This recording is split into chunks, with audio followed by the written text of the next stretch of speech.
Welcome to Bold Agendas, the podcast where we explore issues of strategic interest to business leaders who are guiding their organizations through transformative change. Today, I'm joined by Dr. Beverly Tarulli, a seasoned HR strategist, educator, and expert in people and analytics. Beverly brings a rare combination of corporate experience and academic insight to the table. She's held senior roles at major global companies, including PepsiCo and Accenture, and she currently teaches at NYU's School of Professional Studies, where she helps shape the next generation of HR and business leaders. In 2024, she co-edited the book Strategic Workforce Planning, Best Practices and Emerging Directions, where she explores how organizations are adapting workforce planning to meet today's complexity, from planning around tasks versus roles to building analytics maturity and responding to global disruptions. The book reframes what strategic workforce planning is, how it's conducted, and the strategic impact it can deliver. Our conversation today goes beyond traditional workforce planning to explore how organizations can reframe their approach, shifting from jobs to capabilities, from planning to partnership, and from data to insights.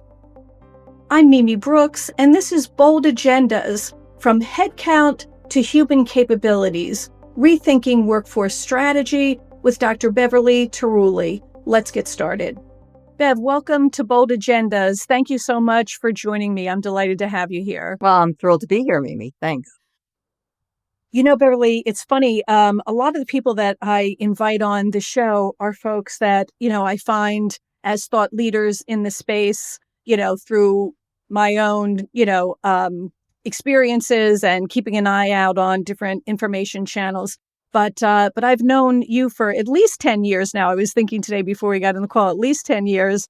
And I think that I'm pretty sure that we met back when you were doing strategic workforce planning at PepsiCo. Yes. And I'm thinking, was that like 10 years ago, perhaps? Yeah, could have been 10 years ago. I know. That's a lot. Right.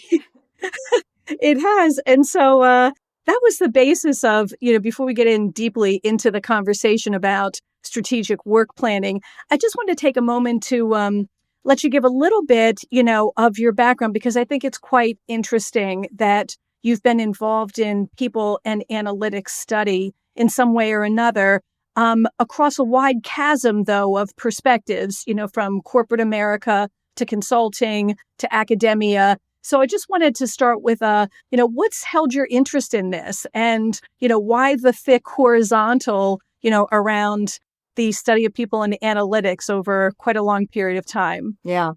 And it has been a long time. So I'm trying to put myself back at the beginning of this journey. But, I think there are a few threads going through it. So as you mentioned, I started out in corporate America after I got my PhD and, doing, industrial and organizational psychology things, which, is what my degree is in. And most people kind of don't know what that is really, or have a vague idea of what, industrial organizational psychologists do. But, basically, I was developing employment tests and validating employment tests and using data right from the start. So, I was collecting lots of data, doing prediction models basically back then.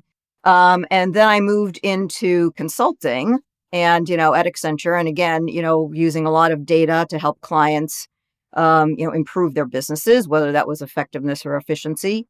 Moved back into the corporate space, using data again when I was in my analytics and strategic workforce planning role.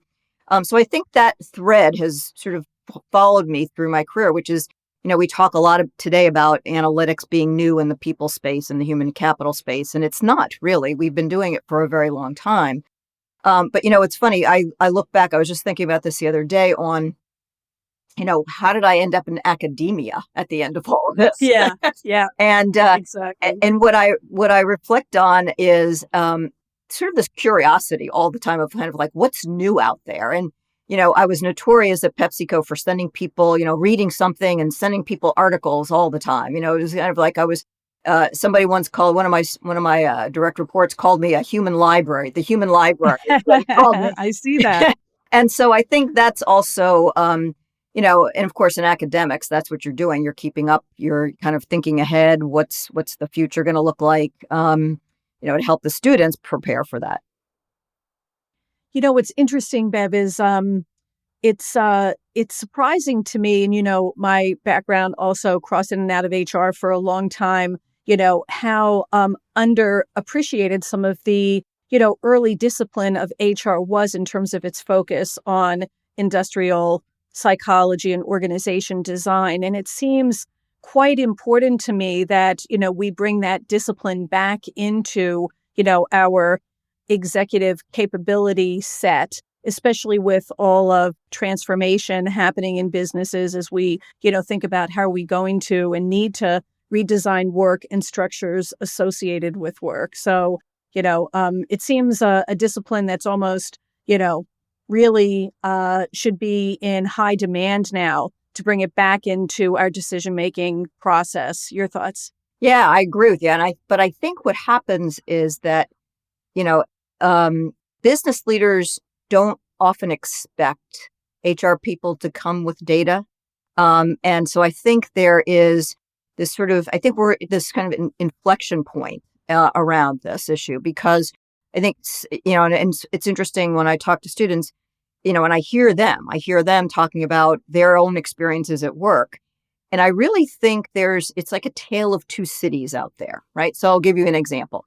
I bring outside speakers into my classroom, and I had someone from Microsoft. Actually, I had two people from Microsoft this past semester, and they're doing amazing things in the people data space, right? They're like probably the head, one of the head of the packs, but that's not the norm, right? There are like a lot of very leading edge companies doing some really cool things, and then there's everybody else.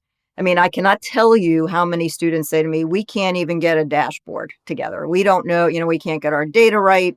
The data's in 20,000 different places, et cetera. So I think there's a real opportunity for a lot of those companies to really just get started. And what I will tell you, though, Mimi, is having worked with some companies as a consultant on this, they say to me that, I've been brought in to say, get us started. We don't know where to start. So it's that, getting over that hump of using HR data and figuring out, how do we even set up a function like that is really a pain point for them. I love that. That makes total sense to me, Bev, that, how do we take the first right step would be such a common question for you, because like you, we work with a lot of organizations who don't have this capability today. Mm-hmm. They're not even quite clear about what it is.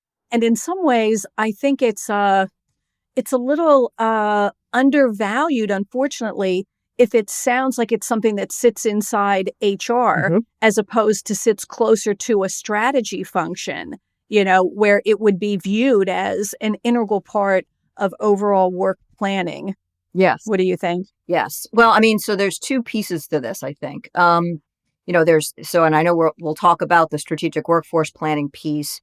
But even if you look at strategic workforce planning as a function and people analytics as a function, right?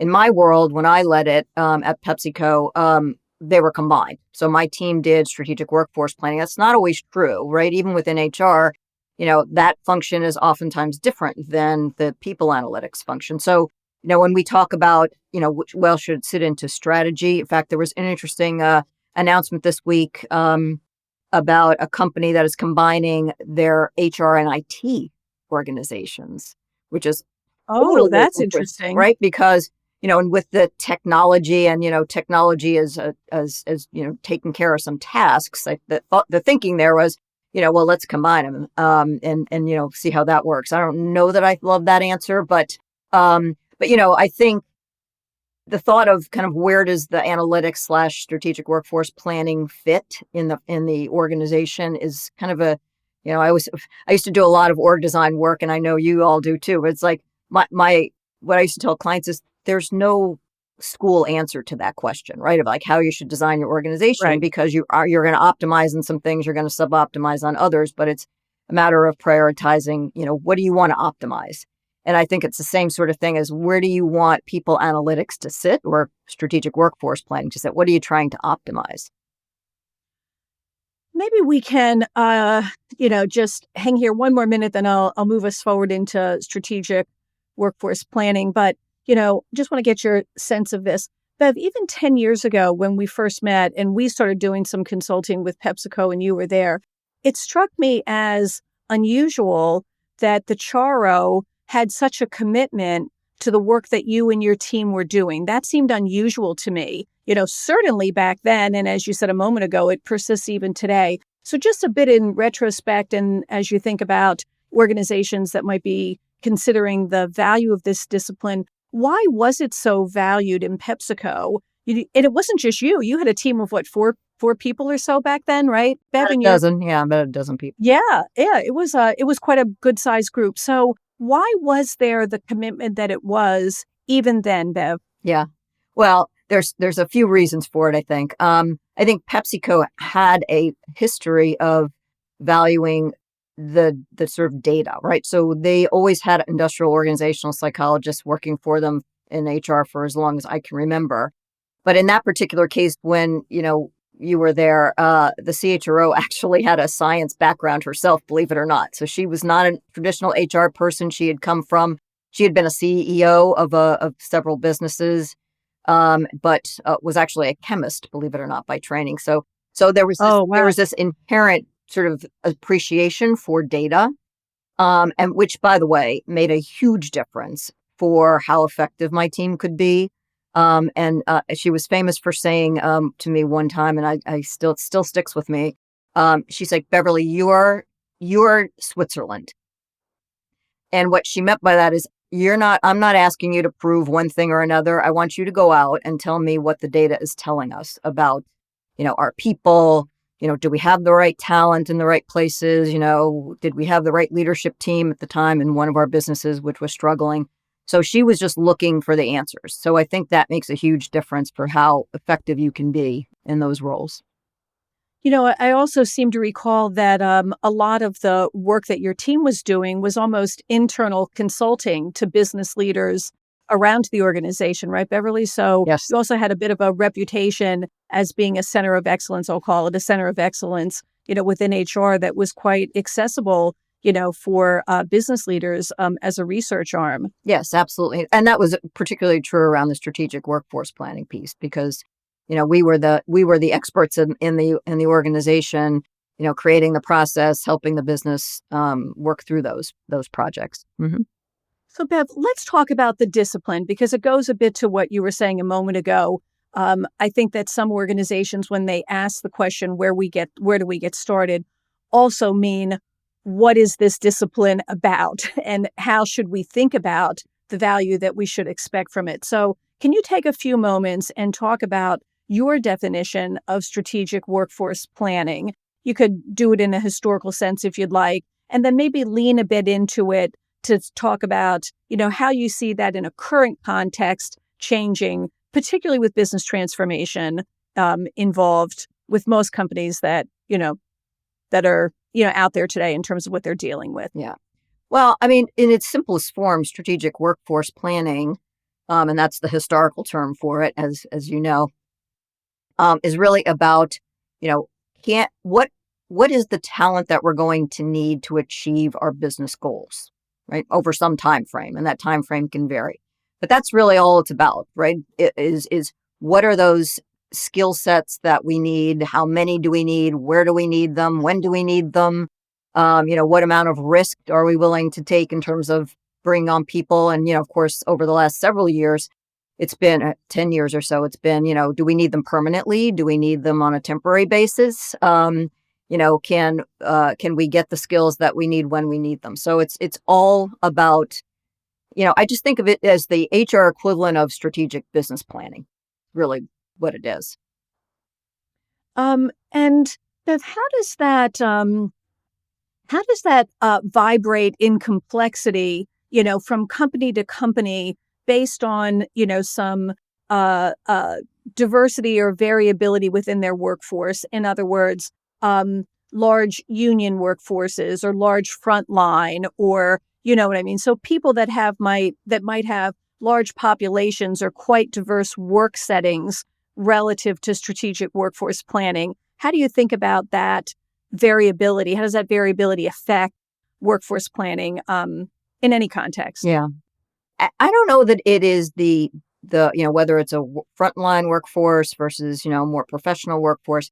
I think the variability and the importance really boils down to how quickly are those jobs change or the work changing. So, for example, if you had a large frontline workforce that where you saw technology coming into play, you needed to be upskilling people or having different skill sets for those people, then I think strategic workforce planning is pretty critical.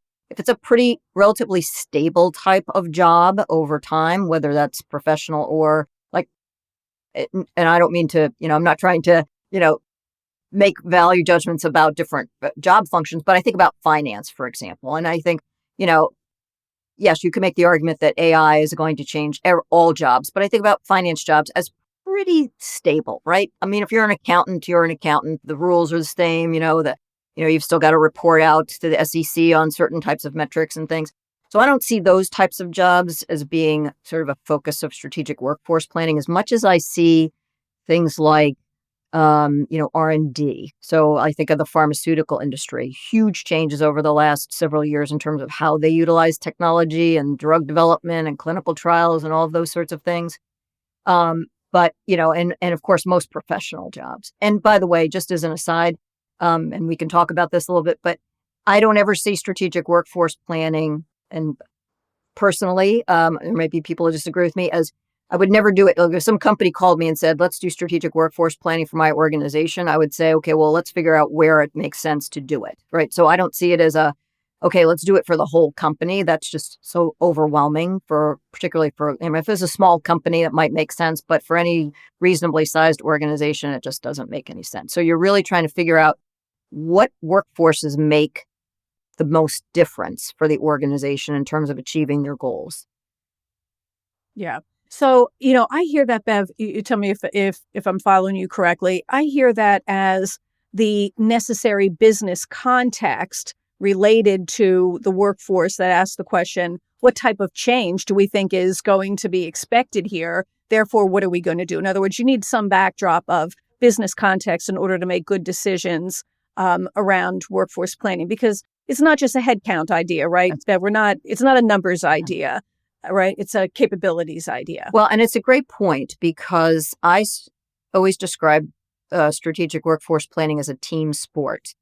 And, it's something that, the HR people don't have that, deep business knowledge. For example, if I go in and work with, production people or operations people, I'm not an expert in that. Right. But I'm the expert in the process of getting to the right answers. So they're bringing in expertise. Finance is bringing in expertise. Maybe the local HR people are bringing in expertise. So it's really, you got to build that right team in order to get to the right answer. So yes, to your point, context is really important. And the business people, the people who are running that particular part of the business, need to provide that. So that was going to be my next question, Bev. So maybe we can elaborate on that a little bit in terms of what is HR's role here? As you said, they can't play everyone's position. They're not in a position to play everyone's position. So what do you see as, the critical contribution from HR, and what's a reasonable expectation for them to have in terms of what they should be expecting from the business? And when it works well, why does it work well? Well, I think there are different models. I mean, I'm just going to acknowledge that, and different companies do it slightly differently. So I'll speak to it from my perspective and from, I think, most corporations that I have talked to about it. The folks that are actually the strategic workforce planners, think of them as like, if you were in a big corporation and there's a corporate strategy team, right? They're the people who sort of know the process. They know how to develop the strategy. They know what data they need, et cetera. The strategic workforce planning experts are similar, right? They create the process. They know the steps that you need to go through it. And maybe even more so than like the corporate strategic planners, the strategic workforce planning team needs to be great facilitators, because one of the key points is, setting up conversations that allow the business people to come to some answers, because again, they know their business. They know what they're going to be needing. They know what the technology, how the technology is going to change in their piece of the business. So the strategic workforce planning team needs to really facilitate their thinking around it, because it's very hard. I mean, I will tell you, having done this, if you go and say to somebody, well, what skills are you going to need in 3 years? They're going to look at you like, I don't know. I have no idea. Right. So you have to walk them through the process of how to get them there. Right. And that sort of gets you back to, from my perspective, what I like to focus on with my students is, what are those organizational capabilities that the company is going to need, right? Not so much, don't go jump to skills, right? Walk them through the logical model, if you will, of what are you trying to achieve, and what kinds of organizational capabilities do you need to achieve that, and then figure out, well, how are you going to get them, right? Is it going to be new technologies? Is it going to be certain types of skills and do you need more of those skills? How are you going to get more of those skills, et cetera? So it's a logical process that literally you have to facilitate. So, Bev, I just want to hang here for a minute because so many of the folks that come on to the podcast at some point or another, particularly if they have, an HR or people strategy background, even honestly, an enterprise data strategy background, it's the same thing in terms of org data, will bring up the idea of trying to find the basis of organizational capabilities needed in order to distinguish, some of these ideas around how best to plan to that future state. And yet I find sometimes in my own consulting work, and curious how you see this, that getting capabilities, as a horizontal idea of how we think about what the organization needs going forward is not an easy concept to necessarily instantiate into an organization. Some people really struggle with the idea of talking in capabilities, if you will, as opposed to skill sets or other types of experience. How do you deal with that, Bev? How do you try to normalize that discussion, in order to move forward with capabilities as a common interest of stakeholders?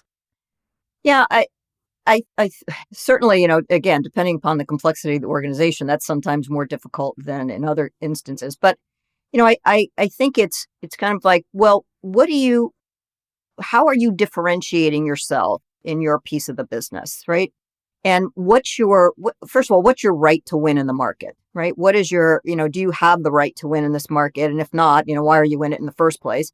But if you do, then, what's differentiating about you, and how are you, and even that, I'm sure, Mimi, when you do it, right, they're going, well, but I'm just like this piece of the business, right? We're talking about, how do I differentiate myself to my customers or my clients, et cetera. But, there has to be some piece of it that they're enabling, right? That capability. And so I think, you have to decompose it for them, or help them decompose it, right? To get to that point. Because it's sort of like a funnel, right? You're starting out with like, well, here's what we're trying to accomplish as an organization. Here's what we're trying to accomplish as our function or piece of the business. Here are the capabilities that, we need sort of broadly across the organization, but here's how I play into that. And then you get down to the skills. So, it's sort of just taking them down that logical path of finally getting to that skill set. Because if you just jump right to skills, even if they could do it, I don't know that it's going to be the right answer, right? So, but they'll also find it very difficult to do. I think that's a great point. I don't know if you see this, Bev. Sometimes I think that if we start at skills, the problem seems to be, or at least commonly in my experience, is that skills get extracted from the current state versus capabilities get extracted from the value streams needed to achieve the future state. Right. Even though, it should be the same door, different doors into the same party, right? It's practically not. There's like an idea of one comes up a bit more from the bottom or significantly from the bottom, the other comes in from the top. What do you think? I agree. But you know what else it does if you start with skills is that's based on an assumption that it's a talent solution to the problem. Great point. And, if you're starting with capabilities, you can then start having the conversation around, well, are there technologies that can do this work? Right. Then that's going to become more important as, generative AI and God knows what the next technology is going to be, Yeah. is that, because the answer shouldn't always be, we need people, right? I mean, and I'm an old HR person saying that. So That's a hard thing to say out loud. no, I say it all the time to my students too. It's like, you can't, because, it's funny, it's dealing with students because they go right there, right? So they work in my class, my workforce planning class. They actually do a workforce plan for a publicly traded company. They do all the research and that sort of thing. And, their solution set is always, oh, we have to buy or we have to build, right? We have to go out and hire talent, or we have to go and train it. It's like, what I tell them is, no, first deal with sort of the demand optimization pieces, which is, are there ways to meet your demand, however you define that, and you're in the situation, through technology, through process redesign, through even like organization redesign, right? So there could be other levers that you can use before you start adding heads. Yeah. Yeah. So let me bring in at this point, since, obviously it would be a huge factor, I would think, in your classroom and certainly in all business settings, how we factor frontier technology and in particular AI as we think about it. It's hard to, it seems, answer the question before we answer the question, well, what's the human work that you're committed to and that you need in the future state? So how do you factor that, Bev? How are you all factoring the impact of technology that could, foreseeably eliminate a lot of human work and quite dramatically change the human contribution that we're going to need in the future as far as value? So how do you factor that? Yeah. Well, there's been a lot of discussion about, the automation versus augmentation, right? So will generative AI, Yeah. automate work and then get rid of jobs? Or will it become our partner and augment our work? And I think the answer is yes. The answer is Yeah. yes. Yeah, Um, exactly. so there are obviously going to be jobs, I think, that we can, pretty much do away with. Um, and by the way, that's not new. I mean, when I think about, I was in a consumer products company, that manufactured products. And I mean, even 10, 15 years ago, I could walk through a plant and there was a huge amount of automation and very few people, right? So this is not new. It's just, it's just sort of taken off now. And I think people are trying to imagine how it's all going to work. But I do think, if you follow that process that I was describing, it's inherently part of the conversation. And part of the conversation needs to be, okay, so how could, if we're talking generative AI here, how could generative AI be used to maybe eliminate whole jobs, titles? And by the way, in some of the pharmaceuticals that I'm familiar with, pharmaceutical companies, uh, they've done just that, right? So it's like, okay, that job's going away, but we're going to take pieces of that and combine it into another job. So, even I don't know what that answer is for everybody, but I do think having that conversation is going to be incredibly important in workforce planning because, you are going to end up with some jobs entirely going away, some jobs changing, right? Because they're going to be combined because some tasks will go away, right? Due to automation. And then the remaining tasks might be combined into an entirely new job. And then there are going to be jobs that remain, but they're just being done in a different way, right? With automation as part of it. Bev, what do you think about, since it's in HR, since strategic workforce planning at this point sits in HR if it sits anywhere in most companies, and we also have other people strategy responsibilities that sit in HR as well. How do you think strategic workforce planning needs to factor, if it does need to factor, the ethical issues associated with human work going forward? Do you think we should be looking for some type of partner in that decision-making process that might be, caring for the ethical considerations and issues associated with what could be the outcome of, workforce design as a result of the process? Any ideas on that? I know it's kind of emerging, but just based on your discussion, I wanted to throw it out. Yeah, I mean, I think the ethics of AI in general is a big topic, right? We talk Yeah. about it almost in every class that we teach it in my program. But I don't think it sits in one place. I think it's just one of these things that we have to be talking about in general within HR. And, I mean, beyond generative AI, right? Just AI has been around for a while, right? So let's just talk about it from the HR perspective over the last, I don't know, 8 years or so. It's infused in all lots of our tools, right? So think about hiring, right? The ATS systems and stuff, right? So they're all Right. screening out resumes before they ever see a person. And there's the ethics of that, right? So how are those things been validated? Are they, who are the test sets that the people that Right. they're validating? Are they biased? No, Exactly. so Yep. so those ethics, and I think that the only way we can deal with a lot of that is by training the next generation and hopefully some of the existing people too around being attuned to that and asking those right questions.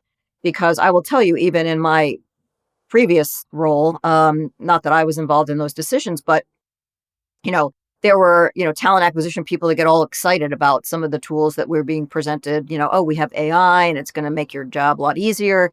And thankfully, we had some people who said, wait a minute, time out. Do we really understand how these decision rules are being applied, right? And Exactly. how these things were validated.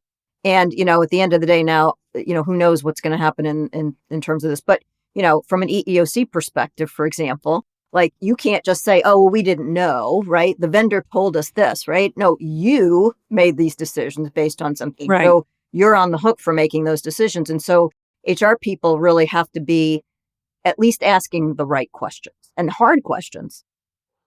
It's funny that I'm so glad you ended on that note because that's what I was going to say in response that, Viv, I think that there is an art and HR needs to kind of see, I think, their version of this of asking the right questions now. You really don't need to necessarily have the right answer, but the right question at the right time that could at least compel the organization, to bring in whatever cohort of people they want to chew that issue, if you will. Seems like a particularly important role for HR as we think about the potential implications. They might not be so obvious in the That's short term, that's right. right, Bev? But they clearly, start taking us to a place that has the degree of separation happening as time goes on, Yeah. right? And backing off of those roads could be difficult if we don't ask the questions early enough. Well, it's a great point because I think that HR has always been kind of a manager of risk, but it's always been the risk of, sort of being sued. We have to do with the right process, right? If we're going to lay somebody off, we have to make sure that for performance, we have to document their performance and those sorts of things. But what we're not really thinking about a lot as risk managers anymore is the unintended consequences of some of those That's things. right. And that's what you're talking about, which is like, yeah, Yes. the decision seems right today, but what could happen? What's the what could happen? So, one of the other techniques that I talk about in workforce planning with my students, which I think is underutilized by a lot of HR organizations, is scenario planning. It's like thinking through that Yes. what's the best case, what's the worst case, what's the most likely, and at least being prepared for a worst case. Yeah. Yeah, exactly. I'll just add to that, Bev, since it's such a good point. You know, to me, this idea of HR having some awareness of anything that looks like strategic foresight and strategic foresight planning, where the basic idea is you plan to multiple possible scenarios, all of which take us to a different place in the future, and all of which are plausible or at least possible under some set of circumstances, right? And now we say, okay, there's two or three, likely future states. How do we Right. walk? How do we learn? How do we adjust? How do we walk? How do we learn? How do we adjust? As we, are not likely to be the predictors of the future, but we do need to assess the human risk associated with the decisions that, could be in front of our business leaders who might not be putting enough emphasis on what those, outcomes could be. Yeah. Just seems to me like a great role for HR, honestly, so needed and such a great role if we had the right HR people on hand. Thoughts? Exactly. And I think, one of the things that's beautiful about strategic workforce planning is that that is part of the process, right? So looking at those different scenarios, because we don't know exactly what the future, and by the way, nobody else does either, and the business people don't know either. Exactly. And so, we talk about, what are those scenarios? How would you describe them? And then what would you look for? Like, what would be the indicators that would show you that your most likely scenario is not playing out, that maybe it's a worst case scenario, right? An inability to find the right talent, some major change in the business environment, whatever those may be. And then you said something there, Mimi, that's, sort of, I just want to elaborate on, which is this has to be an agile process also, in the sense of, Totally. not a plan and then you walk away. There's a plan and then you do a check-in in 6 months or whatever the time frame is, to sort of say, well, how's it going? What's changing? Do we need to, alter the plan? Because Yeah, exactly. Exactly. I think, Bev, I know we're getting a little off our main track, but it's so interesting to me. So again, I'll riff off of what you're saying. So indicators, signals, right? Signals in the marketplace, which is why, you want to make sure you're part of an overall market business facing plan, because those signals are going to have some impact on you in some way or another. So, you're trying to interpret those from the human people policy dimension, whatever, the area of responsibility is that you have. And then, as you said, almost living in that strategy as a very dynamic current state idea, as opposed to, a stake in the ground 5 years from now, and we're sailing there no matter what. You know what I mean? yeah, Because we're going to, it's just kind of crazy, when you think about it. And, there's interesting articles these days that you can see trying to address that issue, by saying things like, look, the 5-year business strategy is dead. And I think we're all talking about the same thing, just from different points of view, right? yeah, Yeah. exactly. Yeah. So, Bev, I wanted to kind of bring us around the corner to your most recent work and experience in academia, and hang there for a little bit, because I'm very interested in what you learned from your students. I'm not sure, but since you're in professional studies, I imagine that many of your students are employed business leaders and contributors. And so they have this benefit. You have this tremendous seat, in the theater, where you can see a lot of what's going on in business these days. So what are you learning from your students, and how does it tie out to some of the, ideas we're talking about in terms of people and analytics?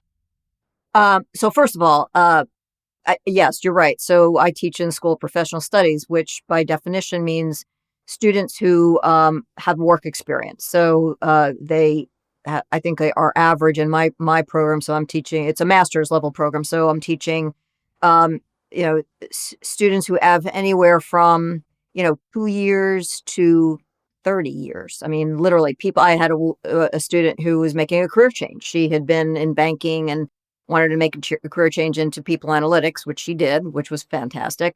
I have a CHRO of a company in one of my classes now. So level wise, experience wise, age wise, and by the way, very international. So some US based, Indonesian, Peru, I mean, like every place, right? So I get a very broad spectrum of students and perspectives. And it's so funny when you ask the question, I just smile, because I love my students, because I learn from them every day. It's like, I Absolutely. think that, if we think we know everything, there's the phrase in academia called sage on the stage, which is, sort of the old model of the professor standing up there and just imparting wisdom and knowledge on everyone. And that doesn't work anymore. So, I think what I'm learning from them is that a few things. One is, they really have an appreciation and a hunger for evidence-based human resources, right? So they clearly are looking for some background and knowledge about, how do I become more evidence-based in HR?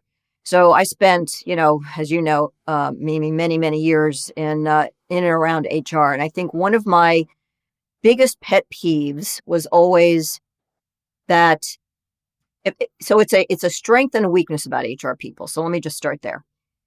They are very intuitive. Really great HR people are very intuitive. They've been around, they've seen it, they kind of like, they can get it right away. And I'm sure that's true of most disciplines. Historically, many of them have not been very data driven. I came to HR because I didn't want to deal with numbers. That was kind of the phrase. Yeah, that's a good point. That's true. It's true. Right? Yeah. But I think that's changing. And I think people are starting to appreciate that. And so the students, I think we're creating this generation of new HR people who are coming into the organizations with a hunger to use numbers and to kind of really be part of the business. And you've probably heard me sort of hesitate a little bit because I say, oh, well, when you're doing strategic workforce planning, you're working with the business people. And I hate that. I haven't come up with a better name for it because it almost implies that HR is not part of the business. And you never hear finance people say, we're not part of the business. Or the marketing people say, we're not part of the business. Of course they are, right? That's true. So HR That's people true. are part of the business. And I think that's what I'm hearing from the students is they don't want to see themselves as, as sort of a support function. They want to be sort of in the game, right? With the other disciplines to really drive the business. They have as much of a, desire to make a business successful as anybody else. I think that they just felt that maybe in the past they didn't have all the tool sets, but with data, right? With being able to say, no, it doesn't work that way, right? Here's how it's actually working. Here's why your people are leaving. Here's why, you're not meeting your productivity goals, right? Maybe it's an engagement thing. Who knows? I don't know. It would depend on different, but, I'll give you an example. I used to hear this all the time, and it must have been some HR people that read this in some HR journal or something, is people don't leave companies, they leave managers, right? And so my team did the analysis, and we looked to see why were people leaving the organization. And by the way, it varied a lot depending upon where you sat in the organization. Senior people left for certain reasons, middle level managers left for other reasons, and frontline people left for just the third reason, right? So great point. So seeing that across the board, just think, oh, people leave because of this, is just it leads you to do things that maybe aren't very productive for the organization. And, then you have opportunity costs, right? If you're spending all your money and time doing something that's not solving the problem, you're not doing other things that could actually be solving the problem. That makes good sense to me, Bev. And certainly having been in and around HR for a lot of years, I think that HR people, historically, HR as a function, wasn't known for its data analysis. I'll just leave it at that. It wasn't known for its data analysis. But in today's environment, how do you teach and encourage, the transition from data to insights, Bev? So it's great that we end up with evidence-based decision making as a capability in HR. Really need it. With you all day on that. And then how do you convert that, into business insights, or how do you see that conversion happening of data to insights? Yeah, it's a great question, and you're right. You're totally right. So, there's another little phrase that the people analytics professionals throw around, which is, data without insights is overhead, right? So just, having a bunch of people doing analyses is really not helpful. And so what I try to teach my students is use a logical model, right? So start from the end, like what are you trying to get to, and then work your way back, which by the way sounds like kind of common sense. But oftentimes what you'll see in organizations, particularly when they are starting out doing like people analytics or strategic workforce planning, is they will do the easy things, right? So it's like, I cannot tell you how many of every single one, almost without exception, or of an organization that starts people analytics function starts with a turnover model. Well, first a dashboard, then a turnover model. Even if they don't have the turnover model is interesting to me. I didn't realize that, Bev. Dashboard, definitely see that all the time. But that's interesting. I didn't know that, because it's a relatively easy thing to do, right? It's basically a regression model if you're going to use AI based, So, but the point is you might not even have an attrition problem, but you have an attrition model, right? So that is sort of the wrong way to go. The right way to go is to start with, well, why are we here in the first place? What's our reason for being? And what business problems are you trying to solve? Because my Right. definition of people analytics is not, oh, we play with HR data and, answer HR questions. It should be you are using HR data, hopefully in combination with other data, to solve business problems that have to do with people, right? That's kind of the answer. It's like, it's not people problems in a vacuum. It's part of why are you doing it, right? So you have to start with this logical model of, what's the business problem? What do we think is the root cause, right? That might have some people component to it, and then work your way back. So that's, I think, where you get the insights, right? Not from just starting with the analysis and then working your way forward. And by the way, part of the, discussion around people analytics, because now, with generative AI, people are saying, well, we'll even have this function in the future, which I think is the wrong question to ask, because it shows a lack of understanding about what's really critical in people analytics. So I like to think of it in three different components. One is sort of like having that conversation with business leaders about, like, what are some of the problems that you're trying to solve, right? Then taking that problem set and translating it into analytical problems, like how are you going to analyze it? What data do you need? What kinds of analysis will you do? And then the back end being, okay, now I got the results. What does it mean? And how do I communicate it back to the business leaders with some recommendations on what to do about it? It's basically what you do in consulting every day, right? I mean, it's kind For of like, sure. but Yeah. if you say analytics is going away because we have generative AI now that can do all the number crunching, I say, well, then you fundamentally misunderstand what analytics is all about. Because yes, Yeah. you can get some, I can put any numbers into Chat GPT and it'll do the analysis. But, there's no context there, right? To your point earlier about context, it's everything. Right. So, so I don't know if that answered your question, but Yeah, no, totally. And I think you answered a few questions at the same time, Bev, because I wanted to get back to the where to start. So I think you said that. And then this scope of how to think about the context of analytics in general, the progression, if you will, of analytics through a problem solving life cycle, that makes perfect sense to me. And you say logical model, and I think we're saying the same thing. I would say, systems thinking. There's got to be some basis of systems thinking. What's the system that you're bringing in, to frame, if you will, the question? And having the question is a good idea too. What is the well, let me give you an question? example. So, employee engagement, right? Over the last 10 years, everybody is, concerned about employee engagement, and they do their surveys and they get the For results. sure. Why? So the question is, why are you, if you asked, some HR people, like, well, why are you interested in employee engagement? What's the logic? I mean, is it just because you want happy people, or is there some Yeah. reason that you think engagement is important? By the way, I'm not suggesting it isn't. There's lots of research out there that would now, suggest that, engagement leads to, certain types of productivity and other kinds of good business outcomes. But the fact is, you've got to be thinking about, like, why are you doing it in the first place? Because that gets you the insights, right? And that, by the way, helps you sell it, right, to the business leaders, as opposed to, gee, I just have engaged employees or I don't have engaged employees. Yeah, that makes sense to me, of course. Um, Bev, have you seen, I'm just curious about this, have you seen a stronger connection these days? And a little bit of this HR and IT is kind of funny because it goes a bit to the question of how HR might be partnering with IT in terms of anticipating the organizational data that's needed as an asset of data in the future, not just operations data, customer data, org data. And if so, are you seeing HR needing to understand, these enterprise data strategies in order to be able to answer the question or at least contribute, to the decision around what organizational data is relevant here? And what do we want to keep and what do we want to buy and what algorithms are we going to, own or use in the future, et cetera. Have you heard it relative to the whole enterprise data strategy?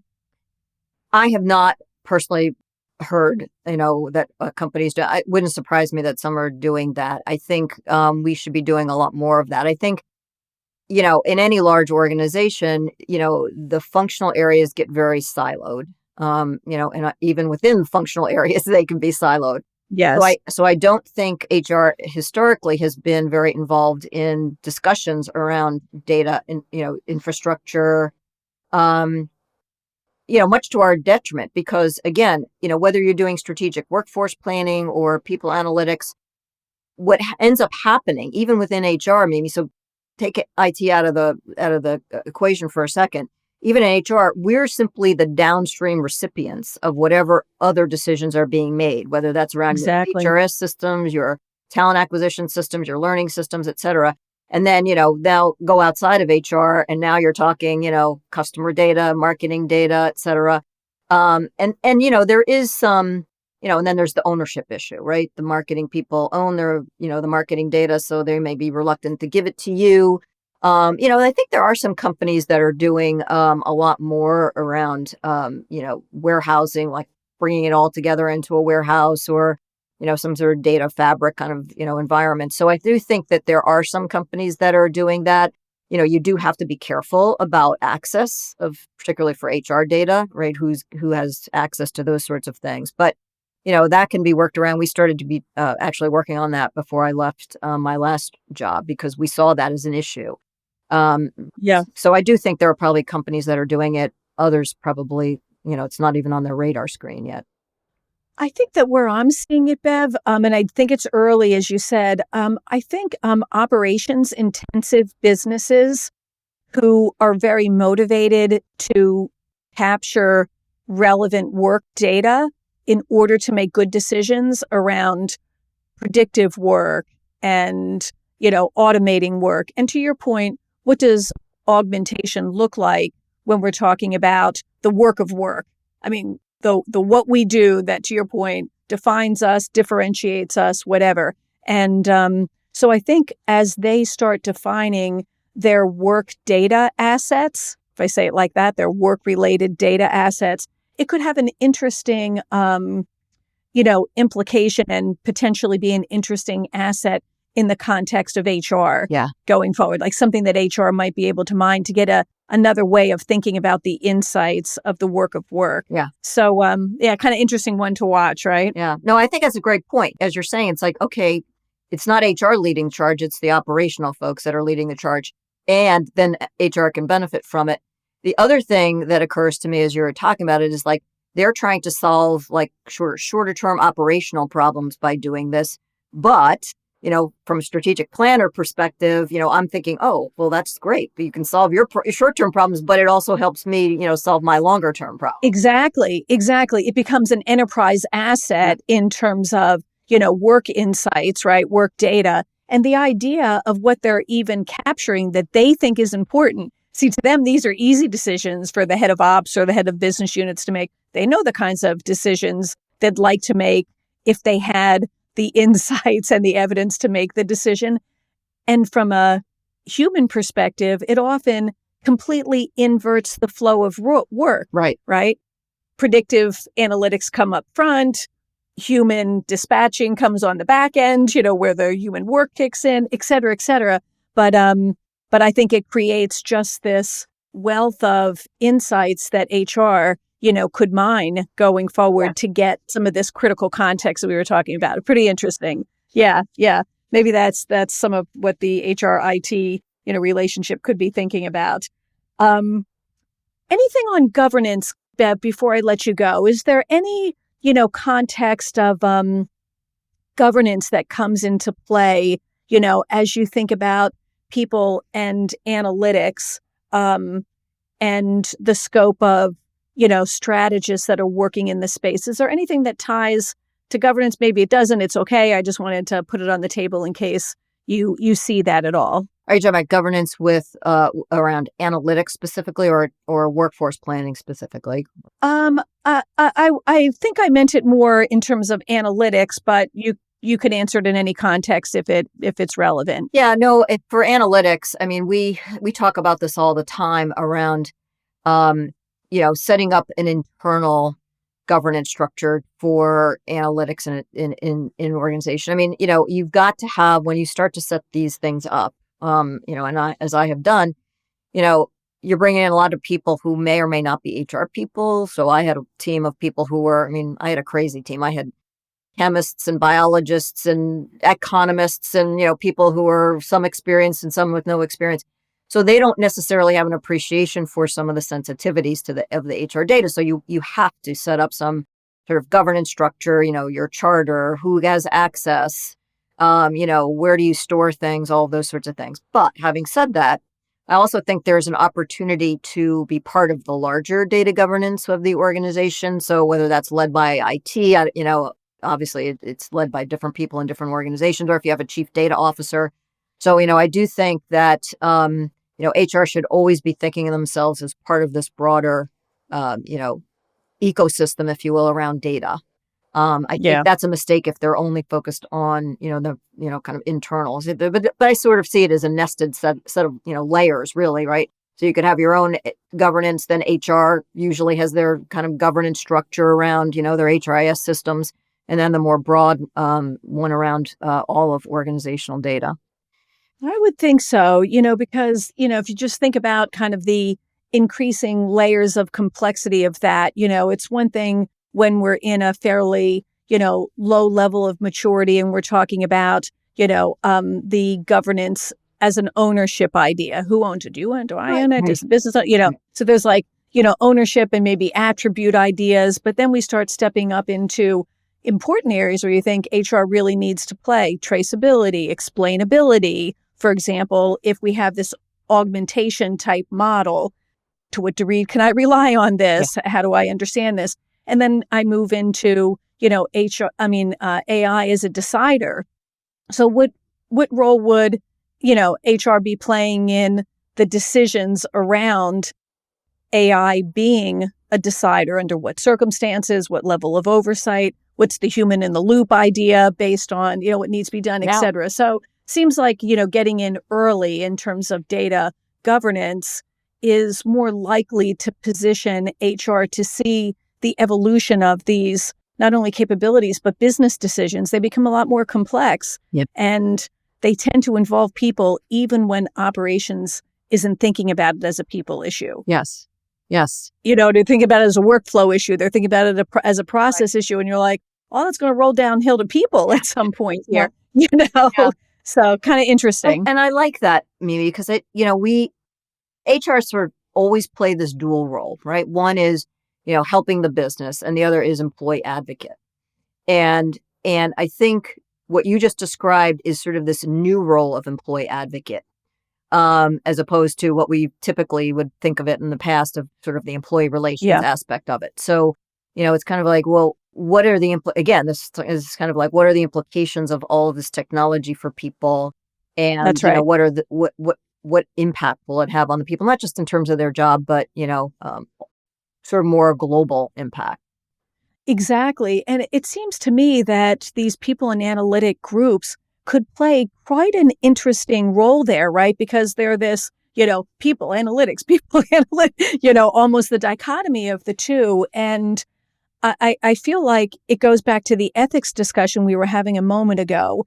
AI ethics might initially start as policy, but it goes into practices. Yes. It goes into commitments. It goes to values. So I think that's where the ethics conjoins with governance and then moves up this ladder of maturity that create awareness of the impact of the decisions that are being made now versus the impact of the decisions that are being made next. They're not the same, versus likely ahead. And again, if we, get the right people thinking about it early, even if it's, on basic data, integrity and structural issues, it's going to grow up to become, significant in terms of, the impact to people, to everything, people, commitments, skills, outcomes. Did we mean to get here? Do we mean to put people in this situation? Can we decipher what we built?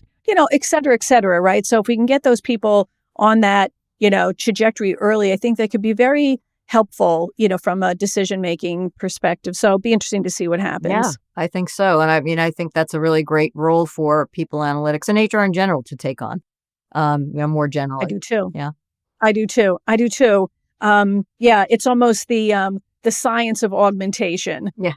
You know what I mean? It's Maybe, like maybe it's the science and art and science. there you go. Yeah, yeah. That's your next class. There you go. You teach that, I'll come. I'd love to hear it. Beverly, thank you so much. I could go on and on, with you all day. I do want to, just give you the last word here. If there's anything that you'd like to leave behind to our business leaders who are running, complex programs in dynamic environments these days, any parting words of advice on, how people and analytics might be something, to put in their repertoire of capabilities, at least in terms of their team? Yeah, I think two things. One is, maybe have higher expectations for your HR folks, and really, expect them to come with data. I think, you know, we all know this. People sort of behave to the expectations that you have of them, right? And so if we're sort of at that old school mentality of, well, HR doesn't really know anything about data, then they don't have any motivation to. But if you would kind of expect them to come with data, and enable them, right? They have to be able to actually do that.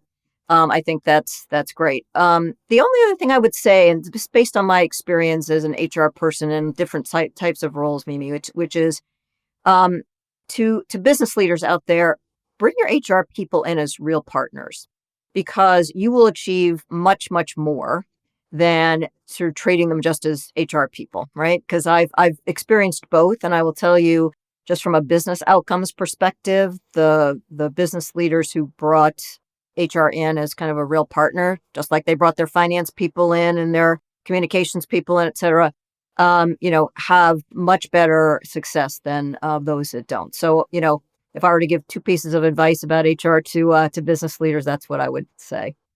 Well, there you go. I have nothing good to add to that, so I'll leave it at that. Beverly, thank you again. I hope that you'll come back on, as this continuing discussion, I think, is going to become pretty interesting over the next couple of years. So thank you again for your time. Always good to see you, and I appreciate all your good wisdom and advice. Great. Thank you, Mimi. Okay. Have a great day.